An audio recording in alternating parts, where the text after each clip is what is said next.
Hello everyone. आज हम unit third के टॉपिक काउंसलिंग एंड गाइडेंस के बारे में पढ़ेंगे। प्रीवियस लेक्चर में हमने मेंटल हाइजीन के बारे में पढ़ा था कि क्या उसका मीनिंग होता है, क्या फंक्शंस होते हैं, कितने प्रकार का होता है। अब हम इस बार बात करेंगे कि उसे किसी भी व्यक्ति की यदि मेंटल हेल्थ ख़राब हो तो उसे किस प्रकार से काउंसलिंग दी जाती है, कैसे उसे गाइडेंस दिया जाता है। तो इस प्रकार काउंसलिंग के क्या प्रकार है, उसकी क्या इंपॉर्टेंस है और उसके मीनिंग के बारे में आज हम डिस्कस करेंगे।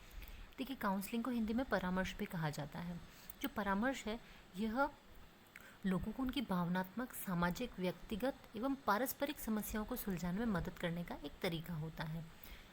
काउंसलिंग में बेसिकली हमें एडवाइस नहीं किया जाता है या हमारी प्रॉब्लम्स कोई अगला आदमी सॉल्व नहीं करेगा, लेकिन हमें इस प्रकार का उसमें मार्गदर्शन दिया जाता है कि हमारी खुद की समस्याओं का हम खुद ही निराकरण करते हैं और अपनी जो समस्या होती है उसे उद्देश्यपूर्ण तरीके से देखा जाता है कि हाँ, हमें इससे किस तरीके से ठीक करना है, ये इस समस्या को ख़त्म करना है। ये जो परामर्श होता है या काउंसलिंग होती है, यह हमें अलग अलग आयाम दिखाता है कि कौन स्थितियों को समझने के लिए यह व्यक्ति को निर्णय लेने के लिए अपनी ताकत तथा कमजोरियों को जानने में भी मदद करता है कि क्या उनकी वीकनेस है और क्या उनकी ताकत है। परामर्श में एक वातावरण में अन्वेषण की क्रियाएं भी शामिल होती है जो सहायक एवं उद्देश्य दोनों होती हैं। इसमें कार्यवाही के वैकल्पिक पाठ्यक्रमों की पहचान भी शामिल है जो कि एक समस्या को हल कर सकते हैं। काउंसलर जो काउंसलिंग दी जाती है बेसिकली काउंसलर्स के द्वारा दी जाती है।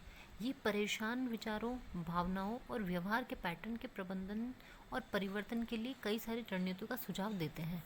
सुझाव ये देंगे, गाइड ये करेंगे, लेकिन कार्य हमें स्वयं को करना होता है। अब हम बात करेंगे मानसिक स्वास्थ्य के बारे में। मानसिक स्वास्थ्य हमारे सफल जीवन और हमारे समग्र कल्याण के लिए बहुत ही महत्वपूर्ण होता है। WHO का कहना है कि यदि मानसिक स्वास्थ्य नहीं तो व्यक्ति स्वस्थ नहीं, अर्थात मानसिक स्वास्थ्य यदि ये व्यक्ति का खराब है तो हम उस व्यक्ति को हेल्दी कंसीडर नहीं करेंगे। हमारी क्षमता हमारे मानसिक स्वास्थ्य पर ही निर्भर करती है, अर्थात कोई व्यक्ति कितना कैपेबल है, उसकी कैपेसिटीज़ कितनी है, ये उसके मेंटल हेल्थ पर निर्भर करता है। जो व्यक्ति मेंटली हेल्दी होगा वो जी तोड़ के मेहनत करके अपना सारा काम करेगा, अपनी सारी समस्याओं को सुलझाएगा। लेकिन अगर कोई व्यक्ति मेंटली इल है तो वह कोई कार्य नहीं कर सकता, अपने आप को वो अपनी क्षमताओं को नहीं पहचान सकता है। यह हमारी पूरी क्षमता तक पहुंचने के लिए लोगों के रूप में हमारी सामूहिक और व्यक्तिगत क्षमता का स्रोत होता है। मानसिक स्वास्थ्य से तात्पर्य उस तरीके से है जिससे हम अपनी क्षमताओं से अवगत होते हैं, अर्थात हमें पता होता है ताकि हम हमारे जीवन में आने वाली कठिनाइयों का अच्छे से सामना कर सकते हैं। यदि व्यक्ति भावनात्मक रूप से संतुलित है, मीन्स इमोशनली स्टेबल है, तो वह उत्पादक के रूप से काम करने और अपने या अपने समुदाय को योगदान देने में सक्षम हो सकता है। कारकों की एक श्रृंखला हमारे भावनात्मक कल्याण को प्रभावित कर सकती है। इसमें आनुवंशिकी, लंबे समय तक तनाव, शारीरिक बीमारी और चौंकाने वाली घटनाएं शामिल होती है। आर्थिक, राजनीतिक एवं सामाजिक जलवायु जैसे पर्यावरणीय मुद्दों पर भी इसका प्रभाव पड़ सकता है। अब हम बात करेंगे इसके महत्व के बारे में कि इसका क्या इम्पोर्टेंस है। स्वस्थ तथा संतुलित जीवन जीने के लिए मानसिक स्वास्थ्य बहुत ही ज़रूरी होती है। यदि हम चाहते हैं कि हमारा जीवन अच्छे प्रकार से कटे, इसमें भावनात्मक, सामाजिक और मनोवैज्ञानिक कारक भी शामिल होता है, अर्थात पर्सन का इमोशनल, उसका सोशल होना और साइकोलॉजिकल जो फैक्टर्स होते हैं ये बहुत ही प्रभावित करते हैं। अर्थात ये हमें इतना अफेक्ट करते हैं कि हम किस प्रकार सोचते हैं, कोई काम को कैसे करते हैं, ये किस प्रकार से फील करते हैं, ये सब डिपेंड करता है। मानसिक स्वास्थ्य यह भी नियंत्रित करता है कि हम विकल्प कैसे बनाते हैं, अर्थात हम हमारे लाइफ में चॉइसेस कैसे बना रहे हैं, मीन्स हम किस प्रकार के लोगों से कनेक्टेड हैं, या हमें अगर स्ट्रेस है तो हम उसको कैसे संभाल रहे हैं, हम अपना कार्य कैसे कर रहे हैं, हम हमारे जीवन के लक्ष्य किस प्रकार निर्धारित कर रहे हैं, हमारे जीवन के पहलुओं को किस नज़रिए से देख रहे हैं। ये कई सारी चीज़ें हैं जो मानसिक स्वास्थ्य हमारे निर्धारित एवं नियंत्रित करता है। हम अपनी भावनाओं के तोक के साथ कैसे सकारात्मक और नकारात्मक दोनों व्यवहार करते हैं यह पता चलता है। देखिए, अगर हम हमारे जीवन में सकारात्मकता ज़्यादा रहती है या सकारात्मक सोच रखते हैं तो हमें पता चलता है कि हमारा मानसिक स्वास्थ्य किस स्थिति में, अर्थात सकारात्मक स्थिति में। लेकिन यदि हमारे दिमाग में नेगेटिव थॉट्स ज़्यादा आते हैं तो हम समझ सकते हैं कि हमारा जो दिमाग है या हमारा मानसिक स्वास्थ्य वो नकारात्मकता की तरफ कार्य कर रहा है।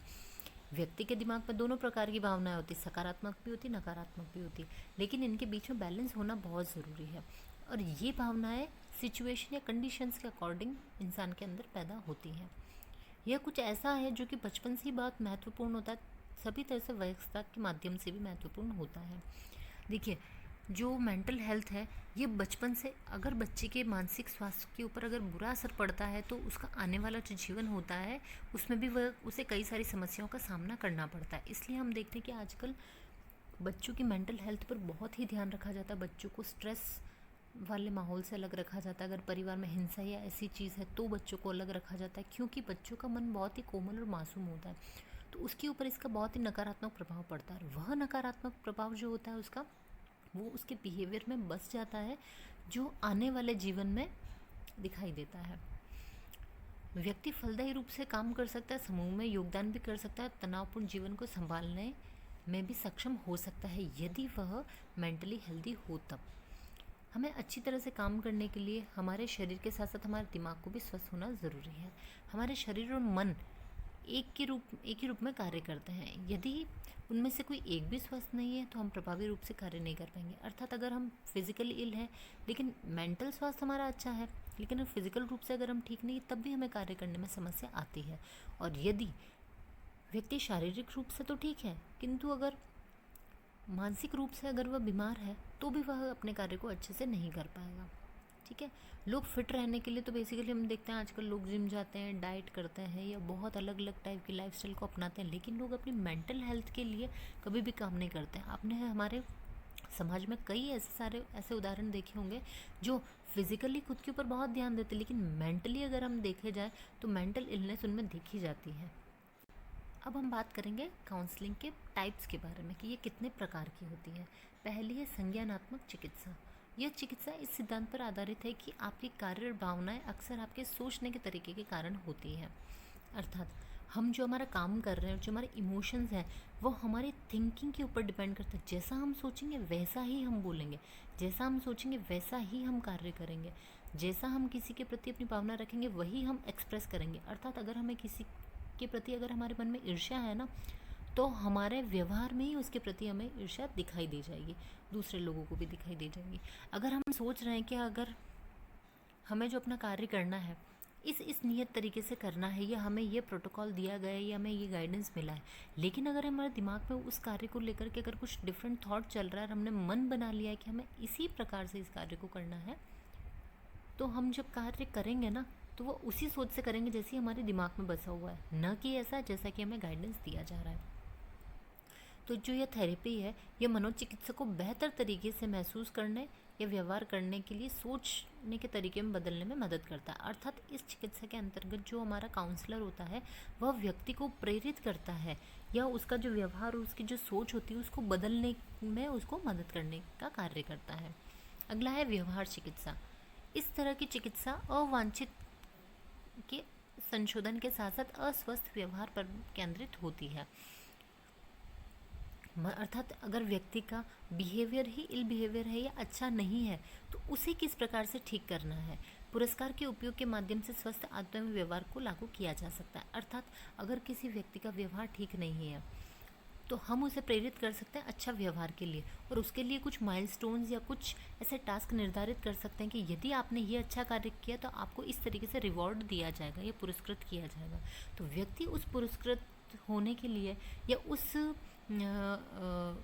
एनकरेजमेंट को प्राप्त करने के लिए ये कार्य करता है, तो इस प्रकार से उसे व्यवहार चिकित्सा भी दी जाती है। अगली है समूह चिकित्सा। एक अनुभवकर्मी समूह चिकित्सक के सत्र का नेतृत्व करता है। अर्थात कई बार हम देखते हैं ना कि एक ही कॉमन प्रॉब्लम है 10 या 15 लोगों की या एक बड़े ग्रुप ऑफ पीपल की, तो उन सभी को एक साथ बिठा करके काउंसलिंग दी जाती है, क्योंकि अगर सेम प्रॉब्लम है अलग अलग व्यक्ति को काउंसलिंग दी जाएगी तो उसमें बहुत अधिक समय भी लग जाएगा। ठीक है, और एक व्यक्ति दूसरे व्यक्ति के अनुभव के बारे में भी पता नहीं कर पाएगा, इसलिए यह चीज़ ग्रुप में दी जाती है। अच्छा, ग्रुप में देने का एक फ़ायदा ये भी होता है कि अगर 30 लोगों में से अगर कुछ लोग ऐसे हैं जिन्होंने अपनी समस्याओं को दूर करने में अगर किसी एक पर्टिकुलर स्ट्रेटजी का उपयोग किया है, तो वह जब अपने अनुभव शेयर करता है तो दूसरे लोग भी उससे प्रेरित होते हैं। इसलिए समूह चिकित्सा का भी बहुत महत्व होता है। वैसे ही इसे काफ़ी कॉन्फिडेंशियल रखा जाता है कि इसमें जो कॉमन प्रॉब्लम वाले लोग होंगे उन्हीं को सबको शामिल किया जाता है, अदर दूसरे लोगों को इसमें शामिल नहीं किया जाता। अब ये लोग आपस में अपनी भावनाओं को साझा करते हैं, अपने एक्सपीरियंसेस बताते हैं, ठीक है, और अपनी प्रॉब्लम्स को शेयर करते हैं। इस प्रकार से ज़रूरत पड़ती तो सभी लोग एक दूसरे की अपने आप में मदद करते हैं, क्योंकि सभी कॉमन प्रॉब्लम से ग्रसित है। तो हो सकता है एक उसे किस तरीके से गाइड करे, दूसरा व्यक्ति उसे अपने तरीके से गाइड करे, तो इससे एक अच्छा गाइडेंस प्राप्त होता है। अगला है मनोविश्लेषण। इस प्रकार की परामर्श से आप अपने अतीत के बारे में सोच सकते हैं, अर्थात क्या हमारे साथ हो चुका है। एक अनुभवी परामर्शदाता आपको आज जिस तरीके से कार्य करते हैं, व्यवहार करते हैं, सोचते हैं, उसके पीछे के कारणों को समझने में मदद करता है। अर्थात जो हम जिस प्रकार का कार्य कर रहे हैं, सोच रहे हैं, या हमारा व्यवहार है, तो वह किन वजहों से हो सकता है, उसके ऊपर विचार किया जाता है। तो इस प्रकार से हमारे साथ जो हमारे पास्ट एक्सपीरियंसेस होते हैं, उनमें अगर हमने जो गलतियाँ करी है, आने वाले समय में हम वो गलतियाँ ना करें, इसके लिए ये चिकित्सा दी जाती है। इस प्रकार से ये 4 प्रकार की होती है। अब हम बात करेंगे परामर्श आपकी सहायता के लिए मानसिक मुद्दों को हल करता है। तो किस किस प्रकार से करता है, या कैसे हमें वो हेल्प कर रहा है, कैसे हमारी प्रॉब्लम्स को सॉल्व कर रहा है। तो पहला ये हमारी स्थिति को समझता है। आपका चिकित्सक आपकी मानसिक स्थिति को समझने में आपकी मदद करता है। जैसा कि आप बात करते हैं, आपकी बीमारी के पीछे के कारणों को समझने में आपकी मदद कर सकता है। अर्थात हमारी वास्तविक स्थिति क्या है, यह कई बार हम स्वयं नहीं समझ पाते हैं, लेकिन जो हमारा काउंसलर होता है वह ये काउंसलिंग की प्रोसेस की मदद से हमें ये जानने में मदद मिलती है। अगला है चुनौतियों का सामना करना। परामर्श अर्थात काउंसलिंग आपको अपने जीवन में विभिन्न चुनौतियों का सामना करने में सक्षम बनाता है। अर्थात व्यक्ति के अंदर ऐसा कॉन्फिडेंस जनरेट होता है कि उसके सामने आने वाले उसे विश्वास हो जाता है कि हाँ, कोई है मेरी मदद करने के लिए, या मुझे किसी का सहारा है। तो उसके जीवन में आने वाली जो चुनौतियाँ होती हैं, उनका वो डट करके सामना करता है। और जो चिकित्सक होते हैं, आपकी मानसिक बीमारी के कारणों को निर्धारित करने में मदद करता है, अर्थात बताता है कि हाँ, एक्चुअली आपको ये इस प्रकार की प्रॉब्लम है, और आपको किस तरीके से या किस प्रकार से उस समस्या का सामना करना है, उसके लिए हमें गाइडेंस मिलता है। तो ये हमें काउंसलिंग की द्वारा ही मिलता है। अगला है वर्तमान व्यवहार को बदलता है या बदलने में मदद करता है। अर्थात जो हमारा चिकित्सक होता है, यही जो काउंसलिंग प्रोसेस है, यह हमें हमारी क्या अभी प्रेजेंट की हैबिट्स हैं, उन्हें किन हैबिट्स को हमें रखना है, किन हैबिट्स को हमको चेंज करना है, या चेंज हमें किन हैबिट को करना है जो हमें मेंटली इल बना रहा है, या हमारे सामाजिक बीमारी हमें हमारे में जनरेट कर रहा है। तो उन व्यवहार को हमें बदलना होता है, जिसके बारे में हमें ये गाइडेंस देता है। तो हमें बदलना तो है, लेकिन उसे किस प्रकार से बदलना है, उसका भी हमें इसी के अंदर गाइडेंस दिया जाता है। अगला है उपचार के लिए जगह देना। ठीक है, अर्थात मानसिक स्वास्थ्य के मुद्दों को स्वीकार करना उपचार का एक तरीका है। वर्तमान और भविष्य के लिए जगह बनाने के लिए अतीत को जानना भी ज़रूरी होता है, अर्थात कि हमारे साथ में पास्ट में क्या हो चुका है वह जानना भी बहुत ज़रूरी है। परामर्श आपको आपकी स्थिति को ट्रिगर करने के तरीके बताने के लिए दिखा सकता है, और बेहतर बनाने के लिए आवश्यक समाधानों की मदद कर सकता है। अर्थात हमारे पास्ट में हमारे साथ क्या हो चुका है, अभी क्या हो रहा है, वर्तमान में हम किस स्थिति के अंदर हैं, तो हमें इसका किस प्रकार से सामना करना है, और हमारे पास जो अवेलेबल रिसोर्सेज है उनकी मदद से हमें किस प्रकार से इसे ठीक करना है, उसमें हमें मदद करता है। और लास्ट है अपने तनाव को कम करता है। अर्थात देखिए, काउंसलिंग जो होती है, काउंसलिंग के अंदर जो काउंसलर्स होते हैं वो व्यक्ति को इस प्रकार से कंफर्टेबल करते हैं कि व्यक्ति अपने मन की जो सारी बातें होती है, अपनी जो मन की परेशानी या समस्या होती है, वो सब उनके सामने अच्छी प्रकार से, भली प्रकार से साझा करता है। ठीक है, और कई बार कुछ ऐसे लोग भी होते हैं हमारे आसपास जिनसे बात करके हमें बड़ा सुकून मिलता है, और हमें लगता है कि हाँ, हमारी परेशानियों का बोझ काफ़ी हल्का हो चुका है। तो हम ऐसे लोगों से अपनी बात को शेयर करते हैं। तो ऐसे व्यक्ति से बात करनी चाहिए। ये इस प्रकार के लोग हमें कुछ सहानुभूति दे सकते हैं, या हमारी बात को समझा सकते हैं, या हमारे तनाव को कम कर सकते हैं। तो इस प्रकार से आपको कई कई हद तक आपको इस चीज़ से मदद मिल जाती है। और ऐसे लोगों का हमें चुनाव करना चाहिए जो हमें जज नहीं करते हैं, क्योंकि यदि जज करना शुरू कर देता है हमें सामने वाला व्यक्ति, तो हम अपनी समस्याओं को उसके सामने नहीं रख सकते हैं। इसलिए काउंसलिंग हमें इस चीज़ में भी बहुत मदद करता है। इस प्रकार से व्यक्ति स्वयं को काफ़ी बेहतर महसूस करने लगता है, और उसमें धीरे धीरे कॉन्फिडेंस जनरेट होता है, उसमें विश्वास आता है कि उसे किस प्रकार से समस्याओं को समाधान करना है, और किस प्रकार की समस्याओं से वह गुजर रहा है, जिसमें अपने आप को उसे कॉन्फिडेंट रखना है। इसी प्रकार हमने काउंसलिंग के बारे में डिस्कस किया है। और इसी के साथ हमारा लेक्चर ख़त्म हो रहा है। Thank you.